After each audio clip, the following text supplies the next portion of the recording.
안녕하십니까. 정통 진행 경매, 사례 분석, 경매 실무, 법률 전문성, 성실성, 상위 1% 자부심으로 방송하는 정경사TV입니다. 오늘은 권리 분석 13강으로 춘천 원주지원 2020타경 502-554 물건번호 1에서 6 일괄경매 채권자 원정역 소유자 고모 외 1인입니다.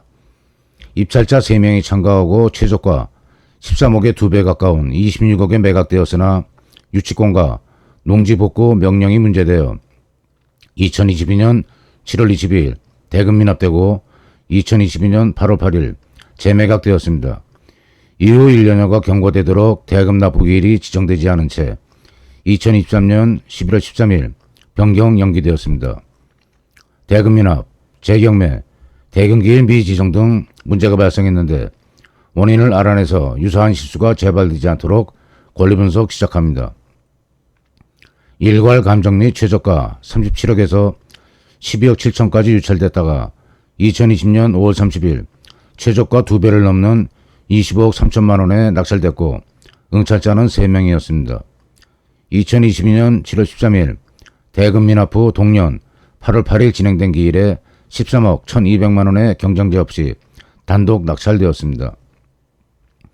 입찰보증금 손해가 2억 5천, 1억 3천 발생했는데 정경사TV로 공부하는 분에게 절대 일어나면 안 될 일입니다.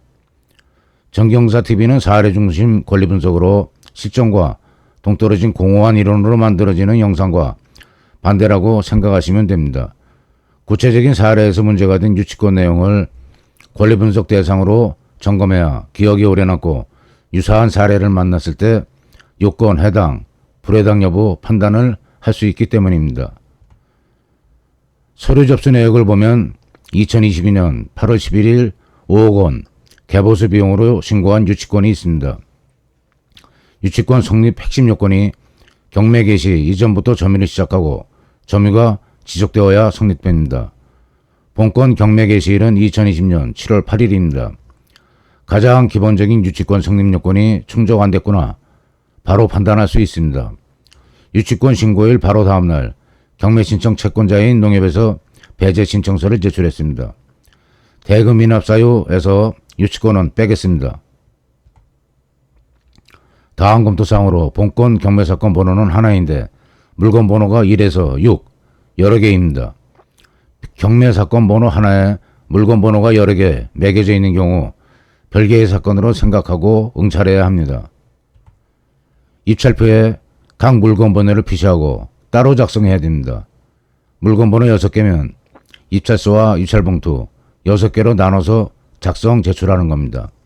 입찰서 하나에 경매 사건 번호 쓰고 물건 번호 다 쓰고 최저가 합산한 금액을 봉투 하나에 넣어 제출하면 무효 처리됩니다.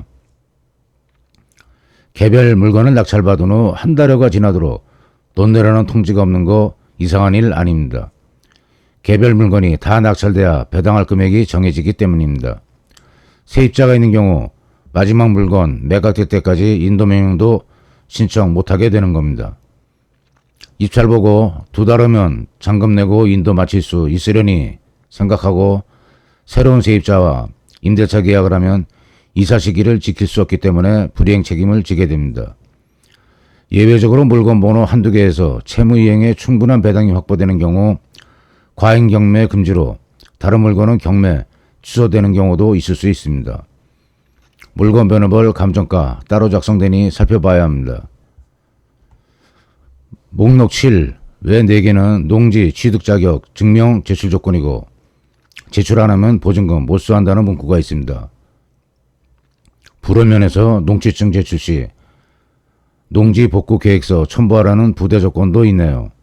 농지는 전, 답, 과수원입니다.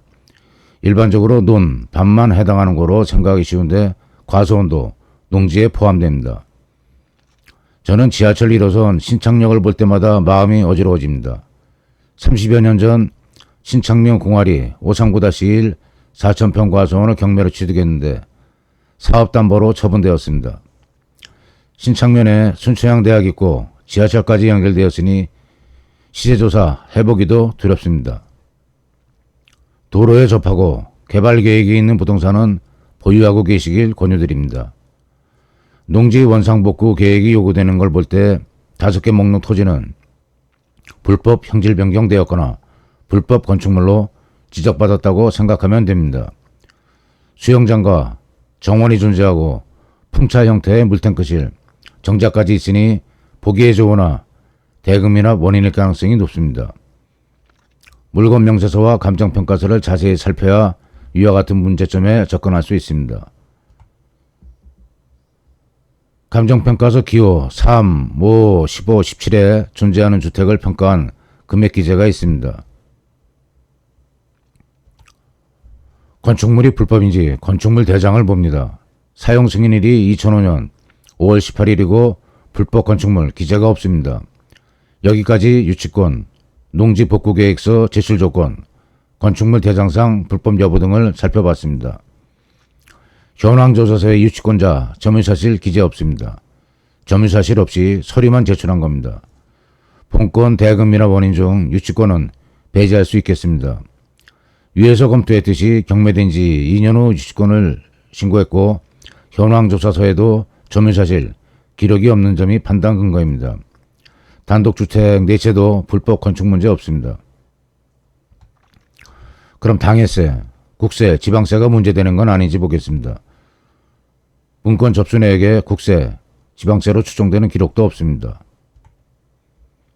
부동산 등기부 열람합니다. 통상 말소 기준 권리를 알기 위해 등기부 열람 중요하며 을구, 선순위 근저당권 등을 보면 됩니다.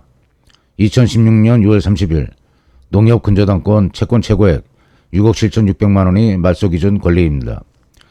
임대차가 없어 대항력 우선변제권 판단 기초인 말소 기준 권리는 큰 의미가 없어 보입니다. 등기부 을구를 보고 가꾸도 봐야 합니다.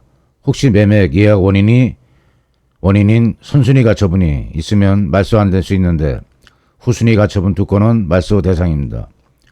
담보 물건인 저당 채권의 담보 가치가 후일 발생한 가처분 등에 의해 손상될 수 없기 때문입니다. 문건 접수 내역에 특이사항이 있어 분석합니다. 2022년 8월 23일 소유자가 즉시 항고를 제기했는데 낙찰가 10% 보증금을 거는 부담을 감수한 겁니다. 뒤이어 최고가 매수 신고인도 즉시 항고를 제기해 소유자와 이해관계가 다른 쌍방이 항고를 제기한 건 특이한 경우입니다. 소유자 채무자는 즉시 항고 기각 시 보증금이 몰수되고 최고가 신고인은 지연이자 제외하고 반환 가능합니다. 제시의 건물이 건축물 대장에 위반 건축물로 표기돼 원상복구하는데 과다한 부담이 되면 대금미납, 재경매 원인이 되듯 본건에서는 이제 농지, 원상복구 문제 하나 남았습니다. 농지, 불법 형질 변경, 불법 건조물 등을 원상복구하려면 과다 비용이 발생할 수 있습니다. 현재 눈에 보이는 멋있는 경관이 아닌 농지가 배경이 된 농지로 원상복구되어 농지가 배경이 되는 겁니다. 주택단지로 변모되면 한강 뷰 등으로 조망권을 중시하는 관점에서 보면 형편없는 주택단지로 하향될 것이 예상돼 담보, 환가가치 하락이 대금미납 원인이라고 추정됩니다. 재경매 등 문제 발생한 진행경매 사례를 대상으로 정확한 권리 분석을 해서 경매 장애물과 함정을 파헤치는 데 최선을 다하겠습니다. 시청해 주셔서 감사합니다. 구독, 좋아요, 알림으로 강의 영상 제작에 성의를 다하는 정경사TV 응원 바랍니다.